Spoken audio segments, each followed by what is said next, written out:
Selamat sore semuanya. Ya, sore ini tema kita adalah tentang Injil dan Post-Truth Anxiety ya. Mungkin temanya agak sulit ya. Semoga pembahasannya tidak sesulit temanya. Mungkin sebelum kita mulai, boleh tahu yang minggu lalu ikut outing siapa aja? Saya ke bawah aja ya karena mau pakai ini juga.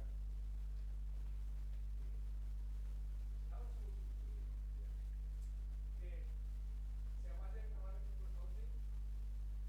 Oh ya, lumayan banyak yang di sini ikut outing ya. Berarti yang ikut outing ini pada bisa bangun jam 6 ya. Karena jam 7 kan sudah mesti jalan dari sini. Ya,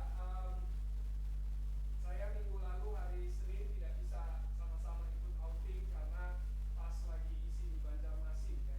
Jadi kalau rekan-rekan pemuda ada yang tahu, kami di Kertajaya juga memegang satu cabang, yaitu cabang di Banjarmasin.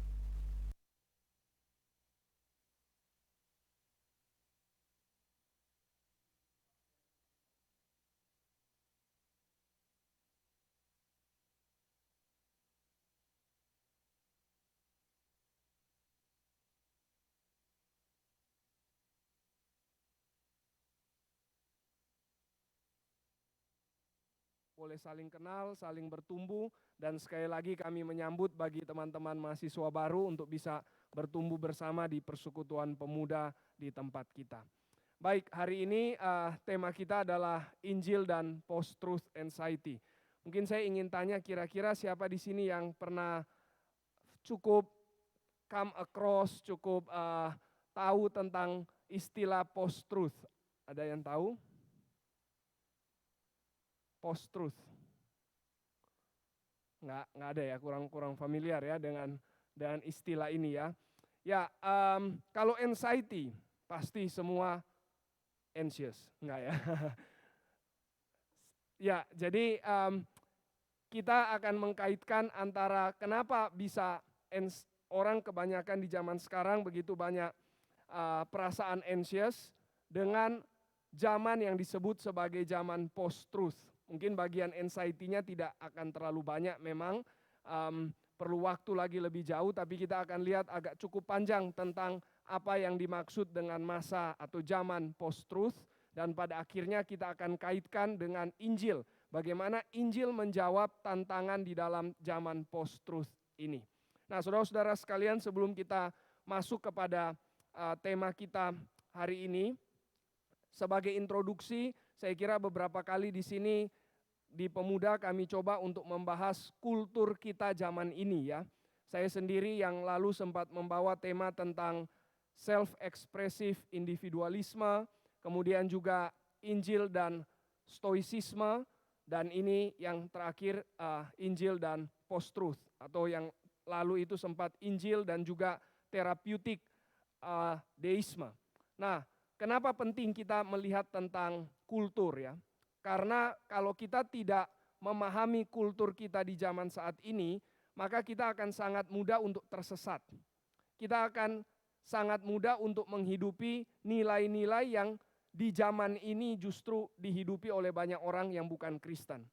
Nah, kita mungkin secara keberadaan masih ada di gereja, secara iman mungkin kita masih mengaku sebagai orang Kristen, tetapi mungkin cara hidup, value kita makin mirip dengan apa yang dunia pegang. Nah, oleh sebab itu kita perlu tahu apa yang menjadi keadaan di dunia, dan setelah itu kita evaluasi apakah kita makin mirip sesuai dunia atau makin mirip sesuai dengan firman. Ya. Nah, jadi pertama kita ingin lihat keadaan dunia. Kedua, kita ingin evaluasi diri kita. Dan yang ketiga, kita bisa akhirnya memberikan kesaksian. Ya, jadi kalau kita tidak tahu keadaan kita di dalam dunia yang kita hidupi saat ini, keadaan zaman, spirit of the age, maka kita akan sulit untuk bersaksi. Tadi Joshua sharing tentang bersaksi kepada orang yang beda agama. Nah, kita akan lebih mudah untuk bersaksi kalau kita tahu apa yang orang itu pikirkan, bukan? Kalau kita tidak tahu, maka kita seperti bicara kepada tembok, dan dia juga rasa kita seperti orang yang mengganggu dia karena tidak ada connecting point. Nah, jadi saya kira penting sekali untuk kita boleh belajar memahami apa yang menjadi konteks zaman kita di saat ini, sehingga kita bisa menjadi murid Kristus yang efektif, murid Kristus yang bisa berjalan benar-benar sesuai prinsip firman dan boleh menjadi saksi bagi yang lain. Oke, hari ini kita ingin masuk kepada tema tentang post-truth. Nah, saudara-saudara sekalian, ini adalah satu fenomena yang sebenarnya belum terlalu lama ada di tengah-tengah kita. Ini pertama kali muncul di tahun 2016. Jadi di tahun 2016, kalau kalian lihat di dictionary, kok ini nggak ada tinta semua ini. Ini zaman post-truth, spidol nggak ada tinta. Di 2016, di dalam Oxford Dictionary ada satu kata yang paling sering dicari, ya, kata yang paling sering orang selidiki, search di dalam internet, yaitu post-truth. Jadi ini memang mungkin lebih umum di dalam dunia barat, tetapi sebenarnya kalau dicari ternyata di seluruh dunia orang paling banyak cari kata ini. Jadi ini kata yang mendapatkan predikat sebagai juara satu karena yang paling dicari oleh banyak orang. Nah, apa itu post-truth ya? Post-truth itu intinya bahwa fakta, fakta objektif.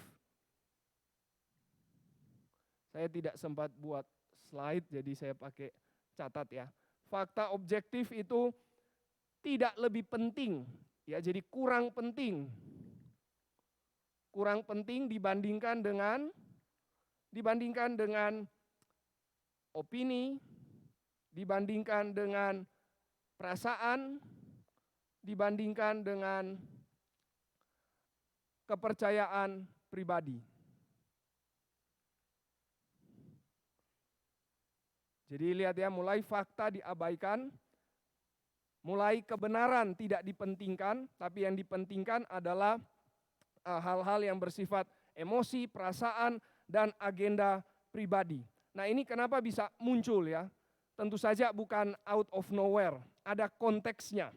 Nah, konteksnya itu karena yang pertama, ya mungkin ini memang bukan konteks Indonesia ya, tetapi sekali lagi apa yang terjadi di luar seringkali akan pasti mempengaruhi kita di Indonesia ini karena dunia sudah sangat terkoneksi.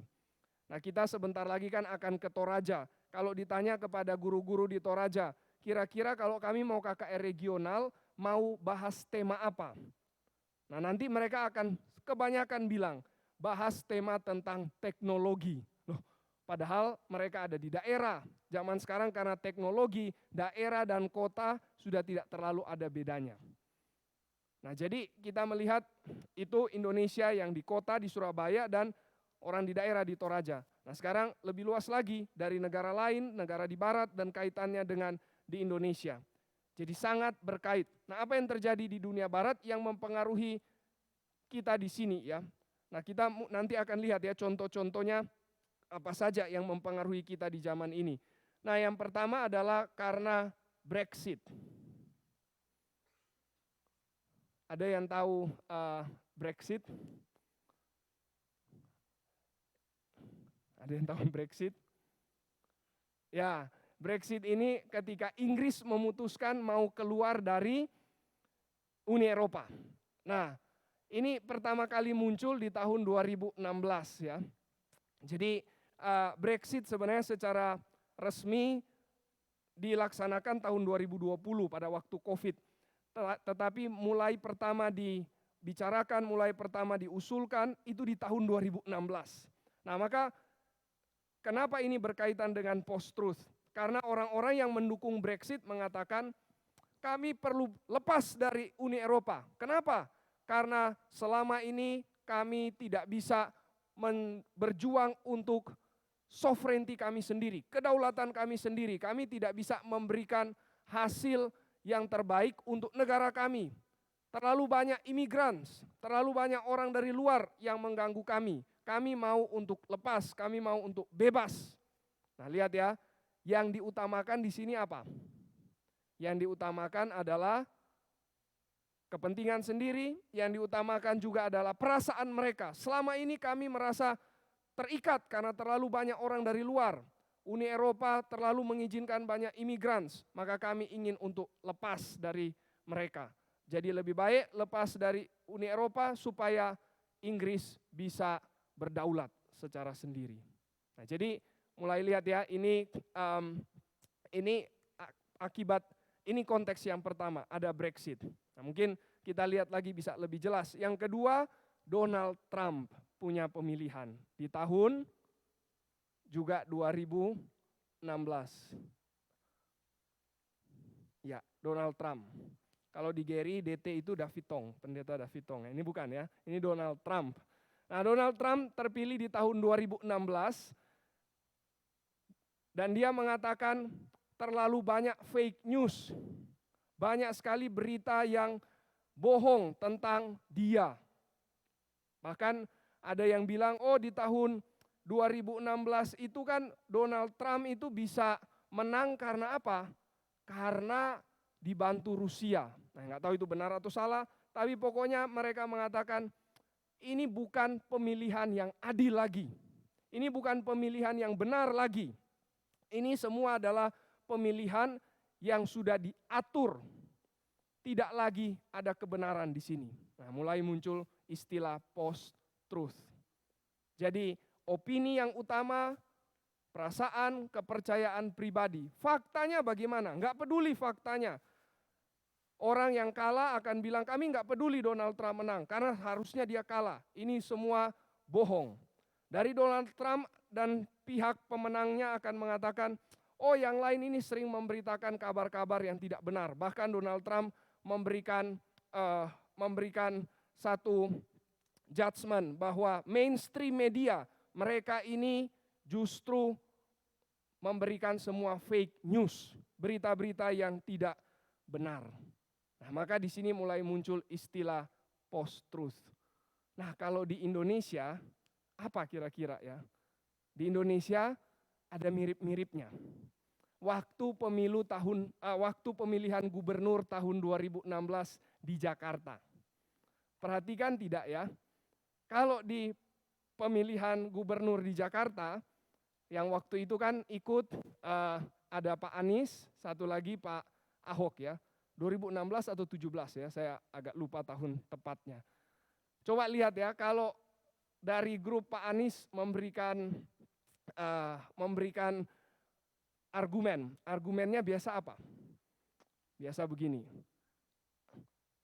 Kami bertemu dengan satu ibu-ibu dari Kepulauan Seribu. Wah, misalkan ada ibu-ibu yang biasa tinggal di bantaran sungai. Kalau Pak Ahok kan maunya orang seperti ini pindah ke rusun ya, untuk ada di rusun kan ya. Nah, tapi kalau dari tim Pak Anies akan mengatakan, ibu ini sudah tinggal di bawah bantaran sungai 30 tahun, sudah mendapatkan hidup di situ, bahkan anak-anaknya semua sudah ada di situ. Kasihan loh kalau mereka pindah. Ibu ini datang kepada saya nangis-nangis. Jangan sampai kami pindah. Masa kami yang sudah mencari hidup di sini terus kami disuruh pindah ke rusun. Bagaimana kami bisa hidup di tempat yang berbeda yang sudah 30 tahun kami tinggali di sini. Nah, lihat ya apa yang dia appeal di sini. Apa? Perasaan. Kalau Pak Ahok kan nggak pakai perasaan ya. Itu semua bohong. Itu di situ sebenarnya ada mafia di belakangnya. Wah, ini makin bikin orang rasa marah kan ya. Semua itu di belakang ada banyak mafianya. Makanya nggak mau diizinkan untuk pindah ke rusun. Karena mafia di situ pengen dapat uang. Kalau ada orang tinggal di situ, bayarnya ke mafia-mafia itu, bukan bayar ke pemerintah. Akhirnya mafia yang untung, negara yang rugi, orang-orang yang ada di situ justru terus-menerus tidak ada perkembangan di dalam hidup. Masa sudah 30 tahun terus tinggal di bawah bantaran sungai? Mereka harus tinggal di rusun supaya bisa dapat hidup yang lebih baik. Nah, jadi lihat ya, yang satu pakai fakta, yang satu pakai perasaan, yang satu mulai coba menguatkan emosi. Wah, pakai contoh ada ibu-ibu yang nangis dan seterusnya. Yang satu pakai kebenaran. Jangan, di situ banyak mafia, harus tinggal di rusun. Nah, jadi yang menang siapa akhirnya? Yang menang yang pakai perasaan, ya, bukan yang pakai teori, bukan yang pakai kebenaran, bukan yang melihat fakta objektif. Nah, ini masa post-truth. Sudah bisa mulai relate ya dengan keadaan kita ya. Oke, siapa di sini yang rasa, wah saya kayaknya juga mulai begini nih ya. Saya nggak terlalu peduli fakta objektif ini, yang saya pedulikan memang perasaan ini ya. Yang saya pedulikan apa yang menjadi yang bikin orang kasihan. Wah, ini lebih penting daripada apa yang benar. Ada yang mulai ke arah situ? Nah, nanti kita lihat lebih jauh ya. Pas COVID juga makin terlihat pengaruh post-truth ini. Karena waktu COVID banyak sekali apa? Berita-berita yang berseliweran kan, yang kita tidak tahu mana benar mana salah ya. Yang makin lama makin, dulu waktu COVID kalau ada yang sakit kan dibilang, oh ya minum tuh obat. Di sini mungkin ada dokter bisa ketawa ya. Tapi kan dibilang minum obat apa itu ya namanya. Terus katanya dibilang itu obat sebenarnya untuk kuda kok. Bukan untuk orang. Tapi ada yang bilang, enggak itu bikin sehat kok. Saya dengar WhatsApp ini. Nah waktu COVID kan banyak yang lulus dari WhatsApp University kan. Selama 2 tahun lulus dia dari WhatsApp University. Jadi tahu benar dan salah dari mana? Dari WhatsApp. Yang lain bilang, enggak ini loh yang dari kedokteran seperti ini. Di keluarga saya ada saudara ipar itu dia di lab ya. Maka kalau kita biasa tanya, waktu COVID itu ada yang sakit tanya, gimana obat ini? Nanti dia akan bilang, ya secara objektif, secara hasil lab sih belum memberikan hasil yang cukup bahwa ini obat yang memang tepat untuk COVID. Wah kalau yang lain mulai bilang, enggak ini sudah terbukti, ini banyak teman-teman bilang ini bagus. Nah jadi masa COVID pun menggambarkan kita ada di era post-truth. Ya, jadi kebenaran makin banyak perspektif. Bahkan ada yang tidak lagi mementingkan fakta objektif, tapi perasaan pribadi, opini pribadi, kepentingan pribadi. Bukan lagi apa yang menjadi fakta objektif. Inilah masa post-truth sekarang ya. Nah saudara-saudara sekalian, mungkin kita bisa tanya ya, lah dari mana, kenapa bisa muncul masa post-truth ini? Nah saya ingin coba ceritakan singkat juga kenapa kita bisa sampai kepada masa post-truth ini. Kita bisa sampai kepada masa post-truth ini karena kita ada di zaman yang namanya zaman post-modern. Sama-sama post ya di depan. Zaman post-modern. Zaman pre-modern itu zaman apa? Pra-modern itu zaman apa? Oh itu zaman yang dimana orang melihat segala fenomena di dalam alam semesta ini seperti fenomena yang semuanya supranatural. Jadi misalkan contoh ya, kalau ada gunung yang meletus, Gunung Merapi, maka orang zaman pramodern akan mengatakan apa kira-kira? Ini Tuhan yang lagi, dewanya yang lagi marah ini ya. Makanya kan zaman dulu itu kalau di Gunung Merapi yang menjadi penjaganya kan namanya itu Mbak Marijan ya. Nah itu kan dia selalu bilang, wah ini gunung ini saya mesti jaga ini ya. Dia pemegang kuncinya, ya sangat supranatural. Kejadian alam tidak dijelaskan berdasarkan sains, tapi diajarkan berdasarkan pengertian supranatural. Ya, entah itu kepercayaan dewa-dewa atau kepercayaan agama apapun itu. Oke, jadi itu masa pra-modern. Tidak ada kaitan dengan sains sama sekali. Nah, mulai masuk masa modern. Masa modern masa apa? masa di mana sudah mulai banyak penemuan, ya, penemuan sains, penemuan obat-obatan misalkan, penemuan teknologi, bahkan ada revolusi industri. Ya, ini namanya masa modern. Itu dari kapan masa modern? Masa modern ya kira-kira dimulai abad 17, abad 18 ketika revolusi industri dan penemuan-penemuan mulai ada. Nah, itu masa modern. Nah, masa modern itu mencapai puncaknya justru terjadi pada Perang Dunia. Loh, kenapa itu jadi puncak? Justru jadi anti klimaks. Kenapa? Karena orang-orang modern berpikir kami akan terus maju. Apa yang akan membawa kami maju? Sains.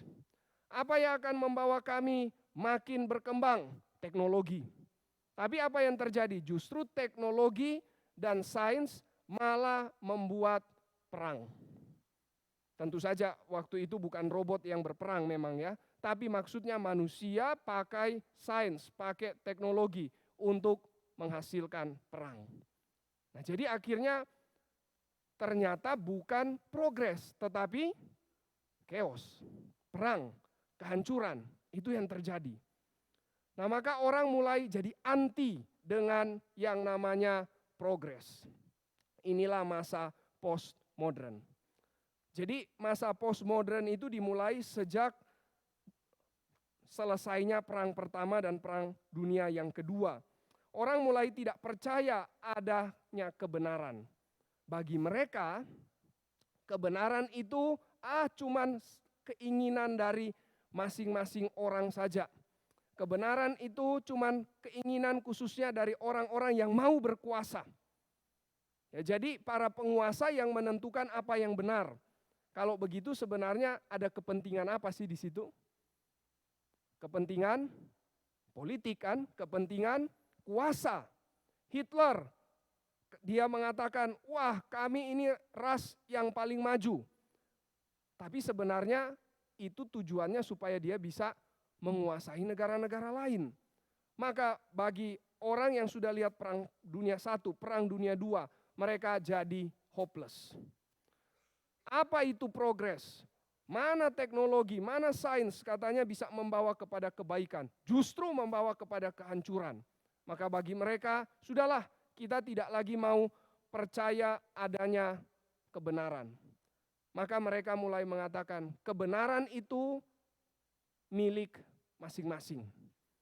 Maka mulai ada istilah relativisme ya. Kebenaran itu relatif. Jadi yang benar bagi saya belum tentu juga sih benar bagi kamu. Tapi ya tidak apa-apa. Masing-masing kita punya kebenarannya sendiri.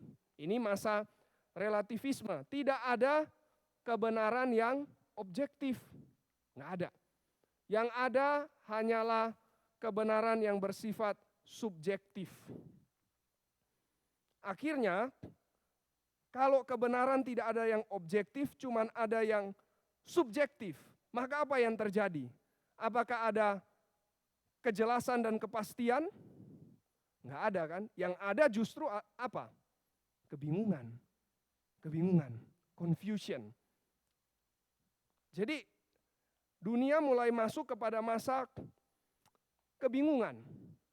Jadi memang betul ya, kritik dari postmodern kepada modern itu ada benarnya, yaitu itu cuma orang-orang yang mau cari kuasa kok. Orang yang cuma ingin untuk menguasai negara-negara lain. Itu ada betulnya. Tetapi solusinya justru menuju kepada hal yang salah ya. Solusinya justru makin bikin dunia bingung. Solusinya tidak ada kebenaran, yang ada cuma kebenaran yang bersifat subjektif. Maka zaman sekarang orang akan mengatakan seperti ini ya. Misalkan ya, menurut teman-teman pemuda sekalian, kalau ada yang tanya, menurut kalian laki-laki itu apa sih?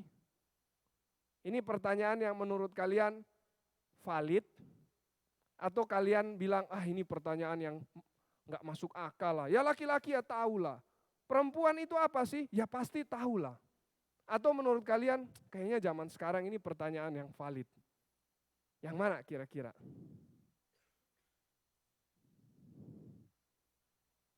Siapa yang pikir, ini pertanyaan aneh ini ya. Ya semua tahulah apa itu laki-laki, apa itu perempuan. Ada?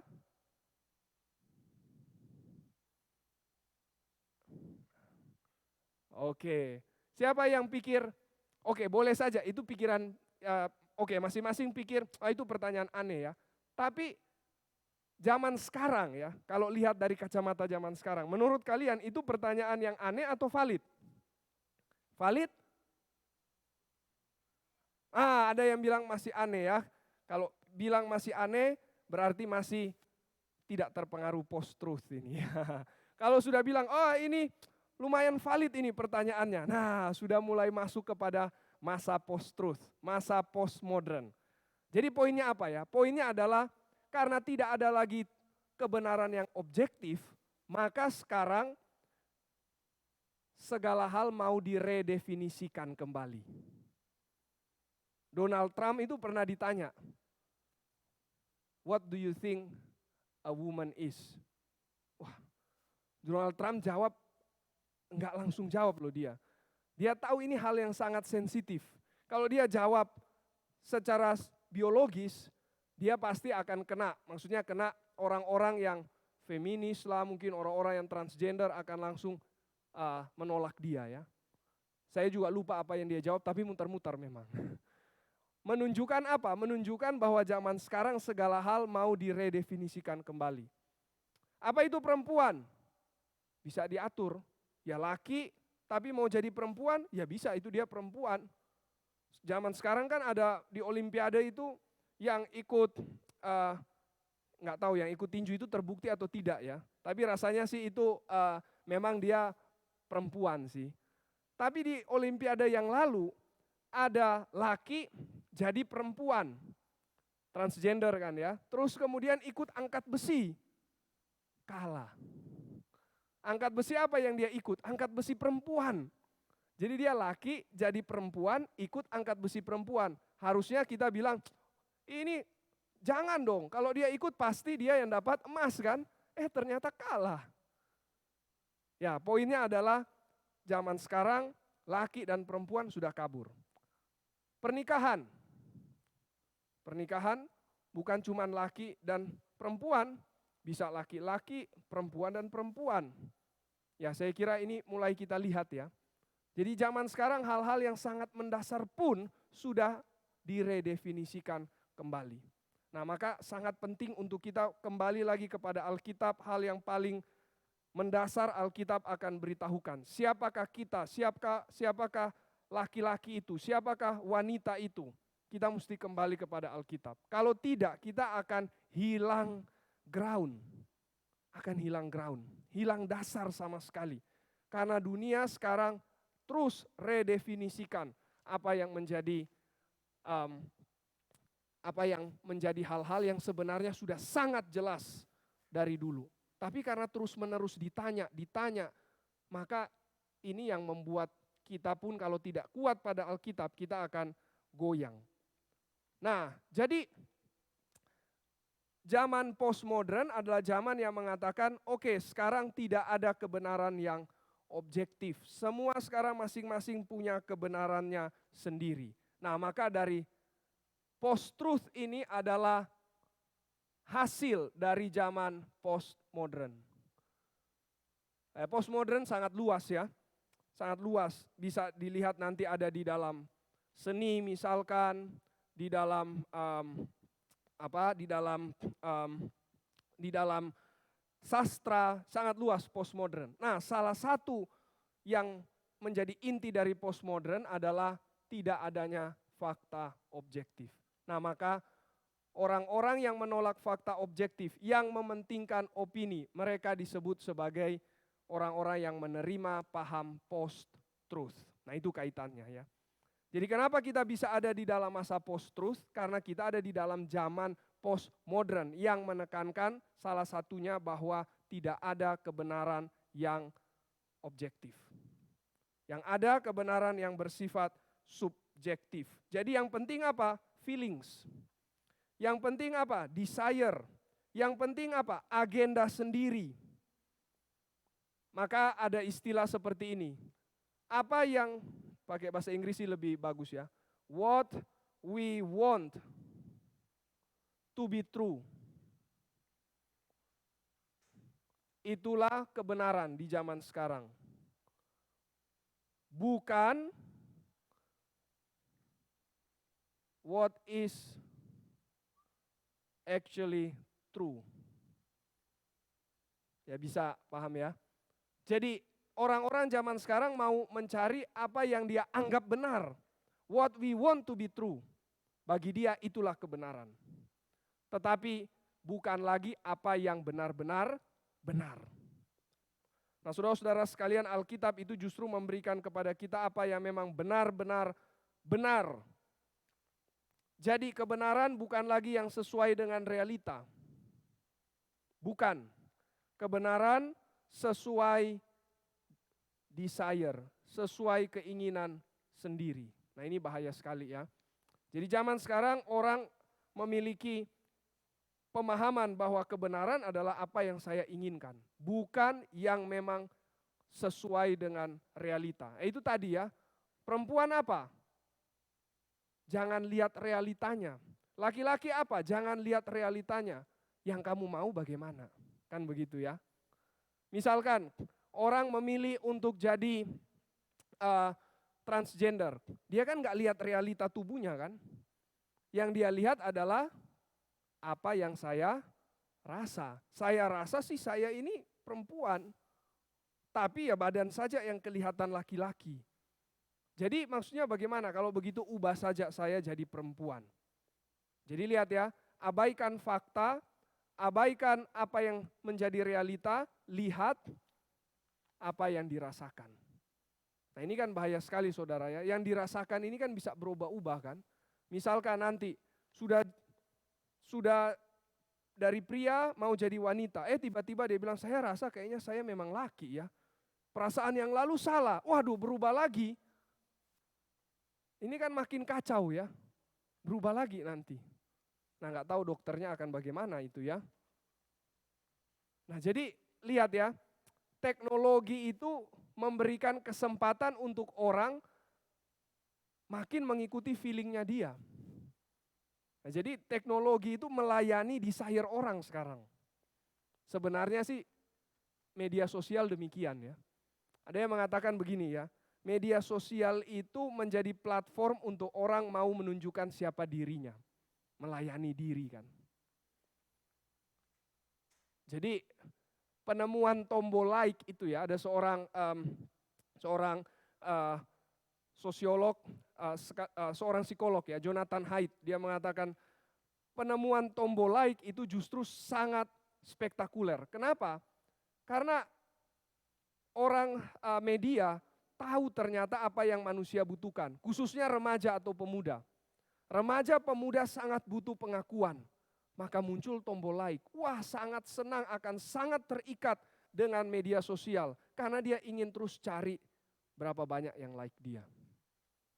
Nah, jadi lihat ya, teknologi kemudian ya perkembangan ini membuat diarahkan untuk kita melayani diri kita sendiri. Nah, kenapa bisa demikian? Karena ini kita lagi ada di dalam masa post-truth ini, yang dimana yang penting bukan apa yang ada di dalam realita, tetapi apa yang ada di dalam hati kita, desire kita. Nah, kalau kita pikir-pikir ya, ini mirip tidak dengan yang terjadi juga di Kejadian 3. Adam dan Hawa ingin jadi seperti Allah. Dan bagaimana iblis membuat dia bisa setuju dengan apa yang menjadi persuasi dari iblis. Iblis bilang apa?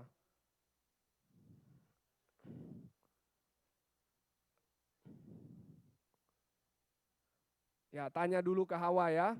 Ya. Nah, tanya itu mulai munculkan unsur apa sih? Curiga kan? Curiga ya kepada Tuhan. Tuhan ini enggak baik sebenarnya. Tuhan kurang baik. Nah, karena Tuhan kurang baik, kamu bisa putuskan sendiri.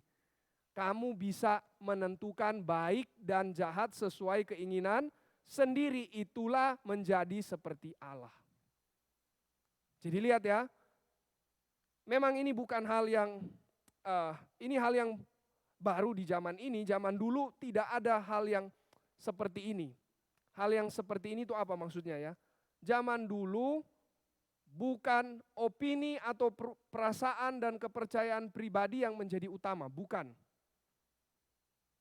Zaman dulu yang menjadi utama itu misalkan Alkitab. Karena orang sangat terikat dengan gereja. Atau keluarga jadi yang utama. Yang menentukan otoritas. Atau negara yang menentukan otoritas. 3 hal ini biasanya. Negara, gereja, atau keluarga. Tapi zaman sekarang ini semua nggak ada lagi pengaruh. Zaman sekarang otoritasnya benar-benar pada diri sendiri, feeling sendiri. Jadi ini sebenarnya hal yang baru di dalam sejarah pemikiran, sejarah filsafat, ini hal yang baru. Tetapi sebenarnya kalau kita pikir iblis sudah pernah munculkan ini sejak dari Kejadian pasal ketiga. Jadi kalau poinnya kalau kita belajar Alkitab seharusnya kita bisa aware hal ini kan. Kalau kita sungguh-sungguh pelajari Alkitab harusnya kita sudah tahu senjata iblis. Betul tidak? Tapi kalau kita tidak mendalami Alkitab, kita yang kalah. Kita nggak bisa lawan senjata iblis ini. Nah jadi sejak dari Kejadian pasal yang ketiga, iblis sudah menawarkan Adam dan Hawa untuk menjadi seperti Allah. Apa intinya menjadi seperti Allah? Memilih yang baik dan jahat sesuai keinginan sendiri, ya, sesuai isi hatimu sendiri. Jadi ini yang mulai dimunculkan. Otoritas itu adalah pada dirimu sendiri, pada perasaanmu sendiri. Itu yang harus menjadi pemimpin. Nah, inilah yang zaman sekarang juga bisa muncul istilah, kita sudah pernah bahas sebenarnya di sini dan ini semua berkait self-expressive individualism. Jadi seseorang itu akan menjadi orang yang berharga, menjadi orang yang otentik katanya. Zaman sekarang kan kata otentik itu sangat sering ya. Akan menjadi orang yang otentik kalau kamu bisa realize, kalau kamu bisa laksanakan apa yang menjadi keinginan hatimu. Jadi keinginan hatimu kamu mesti ekspresikan, self-expressive individualism. Jadi keinginan hatimu ini jangan ditekan. Kalau ada yang tekan keinginan hatimu, katakan kepada dia, how dare you. Nah, maksudnya adalah, wah kamu itu orang yang tidak toleran. Masa saya tidak boleh mengekspresikan hati saya? Nah, jadi ini semua berkait dengan post-truth ini, yaitu sekali lagi, perasaan saya harus memimpin saya. Inilah otoritas bagi diri saya. Sekali lagi, sebenarnya ini adalah cara iblis yang sudah sangat tua. Sejak dari Kejadian pasal yang ketiga. Mari kita jangan dibodohi dengan ini. Alkitab sudah memberikan satu penjelasan. Begini loh cara iblis bekerja. Dia akan munculkan, dia akan korek, dia akan tumbuhkan apa yang menjadi isi hatimu. Dan kemudian dia akan bilang, kalau kamu ikut, kamu akan jadi seperti Allah. Nah, saudara-saudara sekalian, jadi zaman sekarang orang akan mengatakan begini, siapa saya? Ya, siapa saya? Saya adalah, ini bagian terakhir dari penjelasan post-truth ini ya. Saya adalah apa yang saya rasakan. Jadi identitas itu berdasarkan apa? Feeling sekarang kan. Who are you? Who are you? Kalau zaman dulu, who are you? Kamu nggak tahu ya papa saya siapa. Maksudnya kalau zaman dulu, who are you itu dikaitkan dengan keluarga ya. Who are you? Ya saya ini anggota gereja misalkan. Anggota GRI Kertajaya. Identitas dikaitkan dengan gereja. Ya, siapa kamu? Ya saya mungkin makin modern, ya saya ini pekerja di sini, sini, sini. Atau saya ini manajer di sini, sini, sini. Kamu nggak tahu ya saya ini ada manajer CEO dari 10 perusahaan. Nah, siapa saya dari pencapaian. Makin lama siapa saya berdasarkan apa yang saya rasakan. Khususnya yang saya rasakan secara seksual. Ini zaman sekarang makin begini. Coba lihat kalau di barat ya. Ditanya, kamu siapa? Nanti kan jawabannya bisa straight, lesbian kah, gay, transgender dan lain sebagainya. Siapa saya ditentukan oleh perasaan saya secara seksual, secara ketertarikan seksual. Nah ini zaman sekarang seperti ini. Jadi antropologinya ini rusak. Antropologi itu doktrin tentang siapa manusia ya. Jadi manusia bukan lagi lihat sesuai siapa dia di hadapan Tuhan, bukan lagi secara tradisional dulu lihat kaitannya dengan dengan keluarga misalkan, atau dengan gereja, atau makin ke sini secara modern orang akan lihat kaitan dengan pekerjaannya atau pencapaiannya. Sekarang makin lama siapa saya berdasarkan apa yang saya rasakan, apalagi yang saya rasakan secara seksual. Kalau begitu berarti manusia makin lama makin apa kira-kira ya? Manusia makin lama makin apa kira-kira? Makin apa? Makin reduktif kan sebenarnya ya. Makin sempit kan ya. Manusia tidak lagi dihargai sebenarnya. Yang dihargai bukan lagi manusianya, tapi yang dihargai adalah dilihat cuman apa yang menjadi perasaanmu, apa yang menjadi keinginanmu, dan bahkan apa yang menjadi orientasi seksualmu. Sangat rendah manusia. Manusia tidak lagi dilihat berharga, mulia, sesuai yang Alkitab katakan. Nah maka jadi kita lihat ya, dari awal tadi ini zaman kita seperti ini, pengaruhnya bagaimana dalam hidup kita, dan sampai akhirnya nilai tentang diri makin lama makin rendah. Ya. Nah sekarang kita lihat ya, kaitan sedikit dengan anxiety itu apa, sebelum kita masuk kepada bagaimana Alkitab melihat semuanya ini. Sampai sini dulu ya, mungkin ada yang ingin tanya atau kasih komen kah? Sudah mulai bisa relate tidak ya dengan keadaan sehari-hari ya? Sudah bisa mulai relate ya? Ya ini keadaan kita begini ya. Oke, jadi kita mesti awas dengan value yang ada di sekitar kita. Kita mungkin aman, nah kita juga boleh perhatikan bagaimana teman kita. Jangan-jangan dia terpengaruh value seperti ini. Nah di situ kita bisa masukkan Injil. Oke, nah sekarang kenapa makin lama orang makin anxious ya? Karena orang makin bingung tidak adanya kebenaran. Itu intinya kan. Jadi ketiadaan kebenaran membuat orang makin lama makin bingung, makin confused, dan akhirnya gelisah. Dan akhirnya juga menjadi tidak percaya. Orang kan zaman sekarang makin lama makin sulit percaya kan. Makin sulit percaya mana yang benar, mana yang salah. Ya, misalkan contoh ya kemarin demo kan ya tentang presiden apa segala macam. Berita lain mengatakan, wah memang ini untuk kepentingan keluarga, dinasti begitu ya. Yang lain bilang, enggak lah ini bukan untuk kepentingan keluarga kok. Ini untuk kepentingan bangsa. Nah kita kan akhirnya mulai jadi, mungkin sebagian ya akan mulai jadi skeptis ya. Mana sih yang benar? Dan kita mulai bingung, waduh mulai khawatir. Ini masa depan negara akan seperti apa? Ya, jadi karena ketiadaan kebenaran membuat orang itu menjadi anxious. Karena dipimpin oleh perasaan dan perasaan itu berubah-berubah kan, itu membuat orang juga makin gelisah. Nah jadi zaman sekarang itu kenapa dikatakan bahwa remaja, pemuda makin banyak yang kena anxiety disorder. Ya karena ini salah satunya. Karena tidak ada pegangan, tidak ada kebenaran.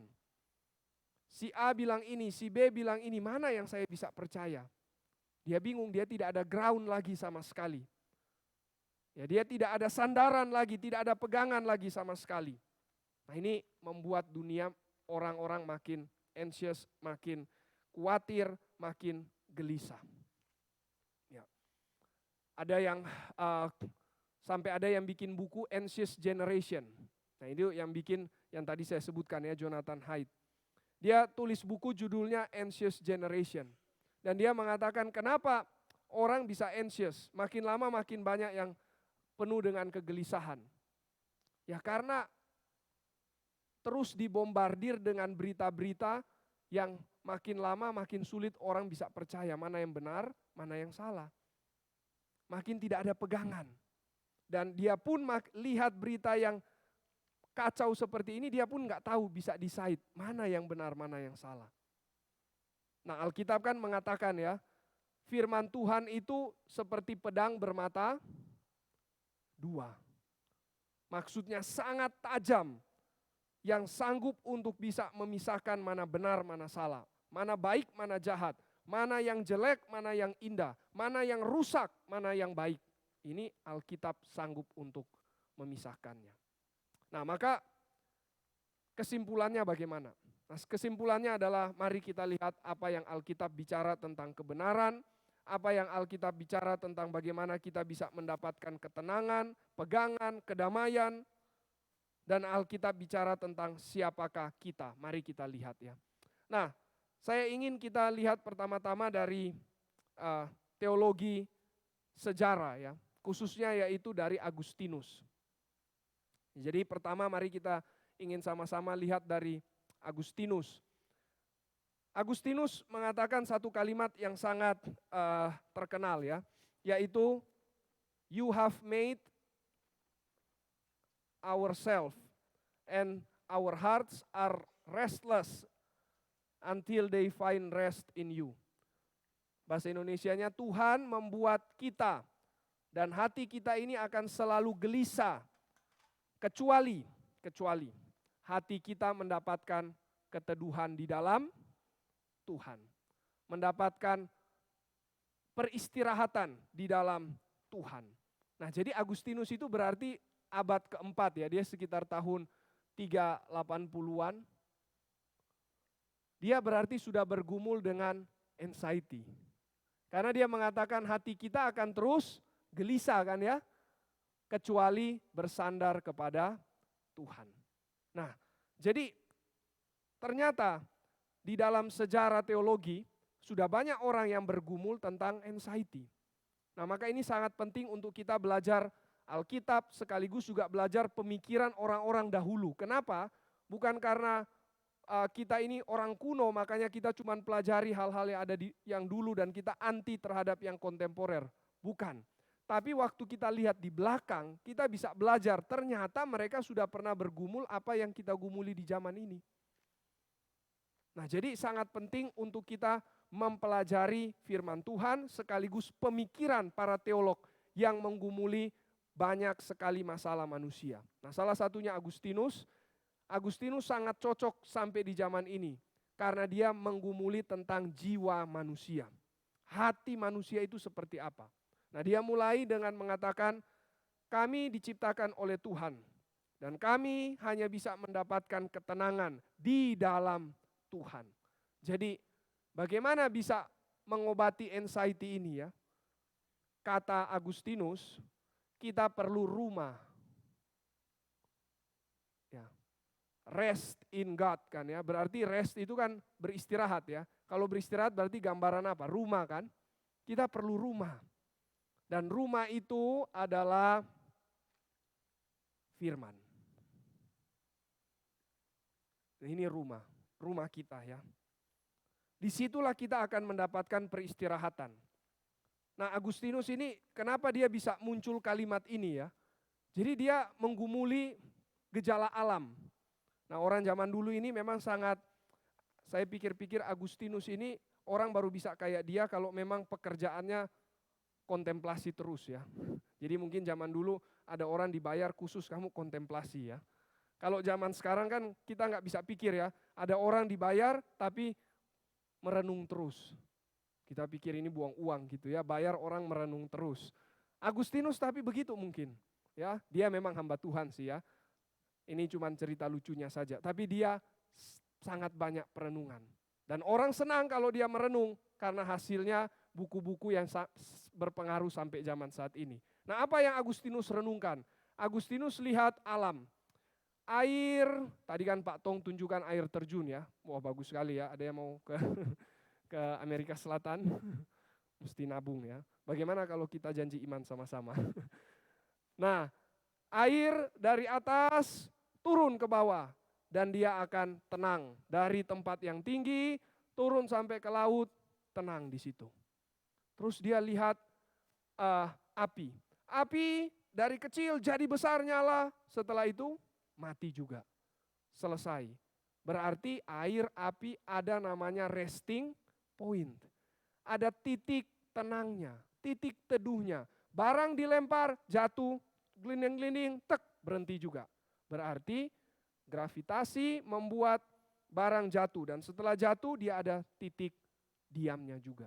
Nah, dia mulai pikir, kalau begitu manusia ini titik diamnya apa? Wah, ini unik ya. Dari lihat alam mulai pikir tentang diri. Ini mirip seperti Calvin. Calvin katakan, kalau kita lihat Tuhan, kita boleh makin lihat siapa diri kita. Maka kata Agustinus, diri kita ini perlu ada resting point. Maka dia sampai kepada kesimpulan, resting point-nya adalah firman. Rumah kita itu firman. Mari coba kita baca ya. Yohanes pasal 8. Yohanes pasal yang ke-8, ayat yang ke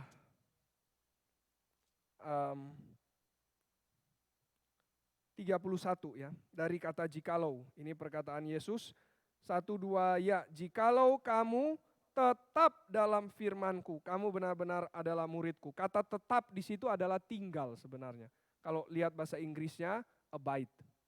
Jadi tetap itu tinggal, berarti itu istilah untuk rumah kan ya. Jadi firman itu adalah rumah. Orang percaya bukan cuma sekedar tahu firman. Orang percaya bukan cuma sekedar belajar firman. Orang percaya itu tinggal di dalam firman. Tinggal ya, berarti kita mencari peristirahatan. Disitulah kita mendapatkan perlindungan. Disitulah kita mendapatkan ketenangan. Rumah, firman itu menjadi kubu pertahanan, kota benteng, gunung batu, dan perlindungan kita. Amin. Kiranya firman itu jadi hal benar-benar firman ya demikian. Dan kiranya kita benar-benar tinggal di dalam firman. Mari kita bandingkan dengan dunia ya. Dunia itu menawarkan rumah juga. Kira-kira apa rumah dari dunia yang ditawarkan bagi kita ya? Zaman sekarang. Sosial media saya kira ya. Coba kalau kita waktu lowong, kita biasanya ngapain sih? Kita cari sosial media kan ya. Lihat YouTube kah, lihat shorts lah ya. Kita mau relax di situ kan. Orang kalau relax kan rumah kan, relax. Coba kalau kita relax mau apa? Lihat sosial media kan. Itu jadi rumah kita. Tapi tenang nggak? Tenang nggak? Nggak ada ketenangan. Jonathan Haidt itu mengatakan begini ya. Ini konteks remaja sih ya. Dia mengatakan begini, remaja zaman sekarang sangat kasihan. Kenapa? Karena kalau zaman dulu ya remaja juga suka dibully sih. Kan di sini kita juga dulu entah membuli atau dibully kan. Kalau zaman dulu ya. Tapi dulu kan tidak dibilang istilah bully-bully ya. Paling apa ya istilah dulu ya. Ya cuman inilah ya apa diejek lah gitu ya. Bahkan kan guru pun bisa dibully gitu ya. Tapi kalau zaman dulu bully itu sudah selesai di sekolah. Sampai di rumah bagaimana? Sampai di rumah tenang. Kenapa? Nggak ada lagi nih teman yang suka bully. Nggak akan datang ke rumah kok teman yang suka bully itu kan. Nggak. Tapi kalau zaman sekarang, datang terus. Karena di mana? Ya di HP, di sosial media. Maka kata Jonathan Haidt, remaja sekarang ini kasihan sekali. Kenapa? Nggak ada rumah. Sampai di rumah secara fisik dia, tetap saja masih diikuti oleh sosial media. Sampai di rumah, papa mama juga tidak menjadi rumah bagi dia. Papa mama juga lagi sibuk balas orang yang bully mereka mungkin ya. Ya jadi nggak ada rumah sama sekali. Nggak ada rumah. Nah mari kita ingat ya, kita ini butuh rumah. Waktu kita lihat alam, Agustinus lihat alam. Alam itu ternyata menjadi cermin tentang manusia. Nah maka ini indah sekali ya. Kita lihat alam, kita bercermin. Alam butuh resting point, kita juga butuh. Maka resting point kita itu adalah firman. Mari kita tinggal dalam firman sehingga kita tidak mendapatkan disturbance, kita tidak mendapatkan gangguan, tidak mendapatkan kegelisahan, tetapi perlindungan dan ketenangan. Nah, kenapa firman itu jadi rumah ya? Karena firman memberikan kepada kita kebenaran. Nah ini ya, kebenaran yang jelas, yang clear. Mari coba kita baca ya. 2 Timotius 3 ayat 16 sampai 17.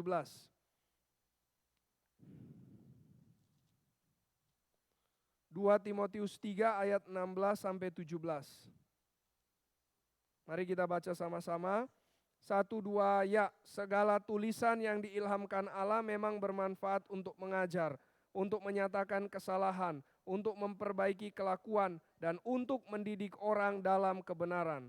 Dengan demikian tiap-tiap kepunyaan Allah diperlengkapi untuk setiap perbuatan baik. Jadi lihat ya, Alkitab itu clear di dalam apa? Menegur apa yang salah. Clear dalam hal apa? Menunjukkan bagaimana kita mesti berubah. Kemudian jelas lagi untuk apa? Mendidik kita di dalam kebenaran. Jadi Alkitab adalah rumah karena memberikan kepada kita kebenaran yang jelas. Ini beda dengan dunia kan. Dunia kasih kebenaran yang jelas? Tidak. Dunia abu-abu, dunia bingung, dunia confused. Sekarang makin banyak orang di barat, khususnya hamba-hamba Tuhan membahas tentang identitas yang confused dari banyak orang. Ya confused ya, karena dia pun nggak bisa definisikan siapa laki, siapa perempuan. Bukankah itu kebingungan? Hal yang paling mendasar, hal yang paling dianggap tidak mungkin lagi dipertanyakan, justru bisa bingung orang. Justru tidak bisa jawab, itu menunjukkan kebingungan. Alkitab sangat jelas, tidak menunjukkan kebingungan, bahkan kita yang justru bisa dibikin hidup di dalam terang. Nah mari kita jangan jadi seperti masa kitab Hakim-Hakim. Kitab Hakim-Hakim, apa yang terjadi? Yang diulang-ulang di kitab Hakim-Hakim adalah masing-masing merasa dirinya benar.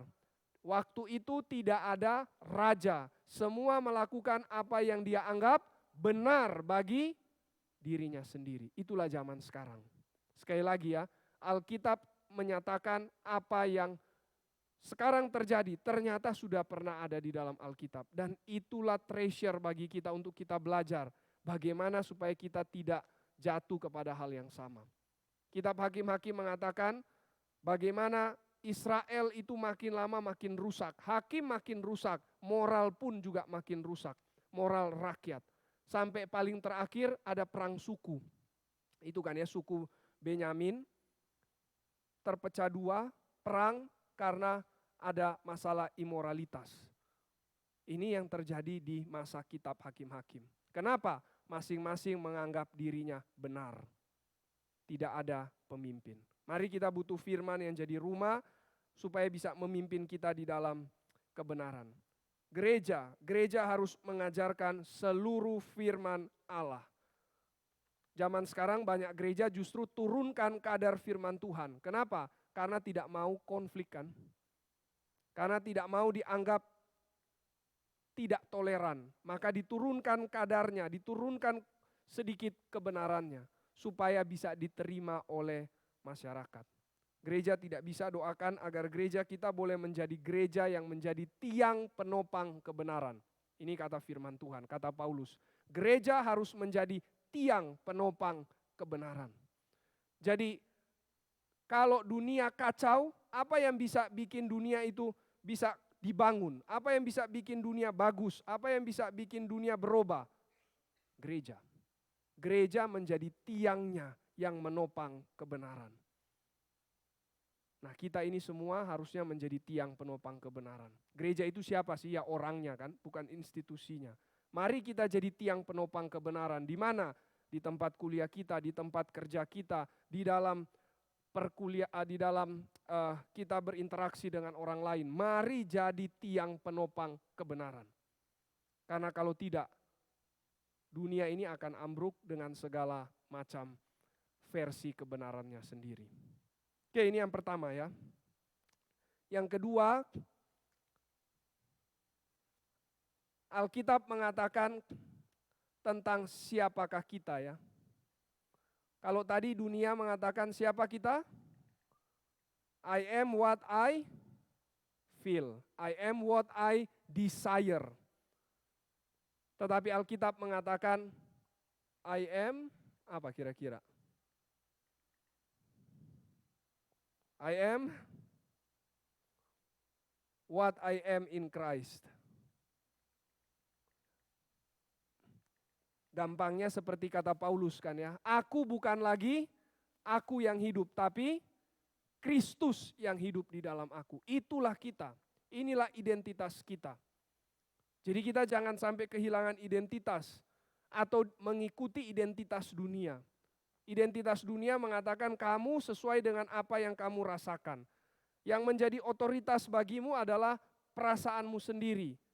Dan perasaan itu menjadi senjata iblis untuk kemudian membuat kita melawan Allah. Kan itu yang iblis pakai kepada Adam dan Hawa kan ya. Kamu akan jadi seperti Allah kalau kamu bisa tentukan baik dan jahat sesuai keinginan sendiri kan ya. Jadi perasaan itu jadi arena untuk iblis hancurkan kita justru. Untuk membuat kita makin lama makin kacau dan akhirnya binasa. Nah mari kita jangan dipimpin oleh perasaan. Tapi kita sadar kita ini dipimpin oleh Kristus. Kristuslah yang menjadi pemimpin bagi kita. Bukan lagi aku yang hidup, tapi Kristus yang hidup di dalam aku. Kalau kita sadar Kristus yang hidup di dalam aku, maka hidup kita ini akan menjadi hidup yang bermoral. Zaman sekarang justru makin tidak bermoral. Kenapa? Karena tidak sadar siapa dirinya. Jadi kalau mau bikin zaman sekarang supaya makin bermoral bagaimana? Bukan cuma sekedar kasih tahu kamu harus lakukan A, B, dan C. Tetapi paling mendasar harus diberitahukan identitasnya. Maka agama itu kan seringkali kita bilang begini ya. Semua agama mengajarkan apa? Kebaikan kan ya.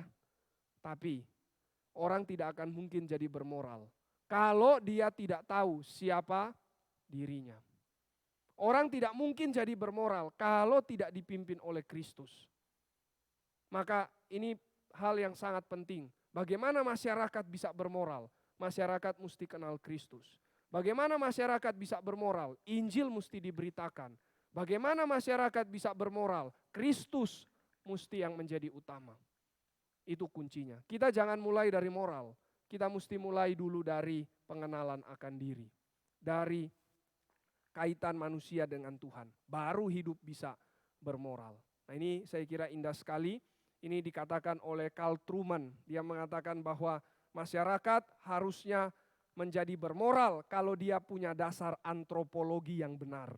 Dan apa itu dasar antropologi yang benar? Sadar bahwa saya orang berdosa, tetapi Kristus sudah menebus saya dan dia tinggal di dalam saya, memimpin hidup saya. Amin. Nah kiranya kita boleh sadar akan hal ini ya. Terakhir,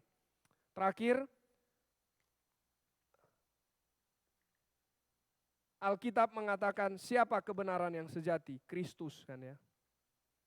I am the way, the truth and the life. Akulah jalan, kebenaran dan hidup. Maka bagaimana orang bisa tahu kebenaran? Kenal Yesus. Kita tidak mungkin tahu kebenaran kalau kita tidak kenal Yesus. Yesus dari sorga, Yesus dari atas, maka dialah yang menyatakan apa itu kebenaran. Dialah satu-satunya yang memiliki hak eksklusif untuk menyatakan kebenaran. Karena dia sendiri adalah kebenaran. He is the truth. Jadi kebenaran bukan teori, kebenaran bukan bersifat sekedar pembelajaran saja, pengajaran, tapi kebenaran ada pada satu pribadi, yaitu Kristus. Nah, ini tidak ada di dalam agama lain ya. Agama yang lain cuma berusaha mengajarkan apa itu kebenaran. Tetapi di dalam kekristenan kita bukan diajarkan apa itu kebenaran, tetapi kita diperkenalkan siapa kebenaran yang sejati. Dan siapa itu? Yesus Kristus ya. Justru orang yang mengenal Kristus, maka dia akan hidup bebas. Hidup bebas. Nah, kenapa orang mau ada di dalam zaman post-truth tadi sih? Karena mau bebas. Karena mau bebas. Tapi sesungguhnya justru itu bebas yang salah, bebas yang keliru. Malah yang muncul adalah bukan kebebasan, tetapi ketidakbebasan. Justru perbudakan itu yang muncul. Justru kerusakan itu yang muncul. Tapi siapa yang kenal Kristus, dialah akan menjadi bebas. Mari kita baca ya, Yohanes pasal 8. Ini menjadi ayat penutup kita. Yohanes pasal 8. Sekali lagi kita lihat bagian ini dan mari kita baca ayat yang ke 36. 1, 2, ya. Jadi apabila anak itu memerdekakan kamu, kamu pun benar-benar merdeka. Siapa yang memerdekakan? Kristus. Dan dia adalah kebenaran. The truth shall set you free. Ayat 32 ya. Kamu akan mengetahui kebenaran dan kebenaran itu akan memerdekakan kamu. Ayat 36 kasih tahu. Kebenaran itu adalah Sang Anak. Kristus Yesus. Dialah kebenaran yang memerdekakan kita. Maka seperti waktu Welcoming Day kemarin kita lihat kebenaran, kita melihat kebebasan kita hanya bisa dapatkan kalau ada kebenaran. Maka sekali lagi hari ini diingatkan, kebenaran itulah yang membebaskan kita. Apa yang dunia idam-idamkan yaitu kebebasan. Justru hanya bisa dapat kalau kenal Yesus. Kenapa? Karena lewat kenal Yesus bisa bebas dari dosa. Karena waktu kenal Yesus bukan cuma bisa bebas dari dosa, tetapi bebas juga untuk apa? Melayani. Yang lalu kan saya sempat katakan ya, bukan cuma free from, bebas dari, tetapi juga free for, bebas untuk. Kalau kita cuma tahu bebas dari, kita setelah itu tidak tahu mau lakukan apa, jadinya kacau lagi hidup kita. Karena tidak ada tujuan. Tapi setelah kita bebas dari dosa, Tuhan sediakan tujuan, bebas untuk melayani. Melayani Tuhan, melayani sesama. Kiranya kebebasan yang Tuhan berikan bagi kita, kita pakai untuk melayani. Maka saya ingin tutup dengan mengatakan semua orang berpikir biasanya begini. Bebas berarti bisa melakukan semua yang dia inginkan. Tetapi bebas juga bisa berarti tidak melakukan yang saya inginkan. Itu juga bebas. Sekali lagi ya, semua orang biasanya berpikir bebas berarti bebas lakukan apa yang saya inginkan. Tetapi juga bebas berarti bisa memilih untuk tidak melakukan yang saya inginkan. Berarti ini bebas yang sejati. Ini berarti kita pun siap untuk diikat, bebas untuk diikat supaya bisa melayani. Diikat oleh apa? Oleh kehendak Allah. Kiranya kita diikat oleh kehendak Allah, bukan diikat oleh dosa. Sehingga kita bisa melayani, bisa jadi berkat, bisa membawa kebaikan, shalom bagi umat Tuhan, bagi dunia ini. Kiranya Tuhan memberkati kita. Mari kita berdoa dulu, jikalau ada yang ingin tanya atau komen setelah ini silakan. Tuhan, kami bersyukur ya Bapa, kami boleh diberikan firman-Mu yang menjadi rumah bagi kami, dan kami boleh diberikan anak-Mu yang tunggal, yang adalah kebenaran bagi kami. Sehingga kami tidak dibingungkan oleh dunia, tapi kami mau kejar pengenalan akan Kristus. Karena pengenalan akan Kristus itulah satu-satunya kebenaran yang sejati. Kiranya ya Tuhan, hidup kami tidak dibuang, terbuang ya Tuhan dengan mencari hal-hal yang menjadi tawaran dunia. Tapi bawa kami untuk kejar pengenalan akan Kristus, sehingga hidup kami boleh menjadi hidup yang bebas, hidup yang melayani, hidup yang diikat oleh kebenaran dan kehendak Allah, karena itulah hidup yang justru paling bermakna, paling nikmat, dan paling membawa kemuliaan bagi Tuhan dan menjadi berkat bagi sesama. Tolong kami ya Tuhan, jadikanlah kami pemuda-pemuda yang melayani, pemuda-pemuda yang menjadi tiang penopang kebenaran, supaya dunia tidak makin lama makin rusak dan hancur. Terima kasih ya Tuhan. Dalam nama Yesus kami bersyukur dan berdoa. Amin.